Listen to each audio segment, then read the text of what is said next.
திருத்தூதர் பவுல் ரோமேருக்கு எழுதிய திருமுகத்திலிருந்து வாசகம். சகோதர சகோதரிகளே, தூய ஆவியானவர் நமது வலுவற்ற நிலையில் நமக்கு துணை நிற்கிறார். ஏனெனில் எதற்காக எப்படி நாம் இறைவனிடம் வேண்டுவது என்று நமக்கு தெரியாது.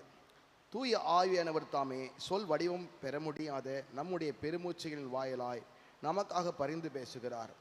உள்ளங்களை துருவி ஆயும் கடவுள் தூய ஆவியானவரின் மனநிலையை அறிவார். தூய ஆவியானவரும் கடவுளுக்கு உகந்த முறையில் இறைமக்களுக்காக பரிந்து பேசுகிறார்.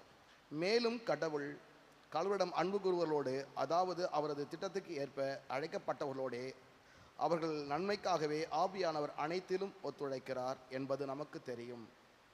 நம்மால் முன்பே தேர்ந்து கொள்ளப்பட்டவர்கள் தம் மகனின் சாயலுக்கேற்றவாறு இருக்க வேண்டும் என கடவுள் முன்குறித்து வைத்தார். அச்சகோதர சகோதரிகள் பலருள் தம் மகன் தலைப்பேரானவராய் இருக்க வேண்டும் என்றே இப்படி செய்தார். தாம் முன்குறித்து வைத்தோரை அவர் அழைத்திருக்கிறார். தாம் அழைத்தோரை தமக்கு ஏற்புடையோராக்கி இருக்கிறார். தமக்கு ஏற்புடையோரை தம் மாட்சிமையில் பங்கு பெற செய்தார். இது ஆண்டவர் வழங்கும் அருள்வாக்கு.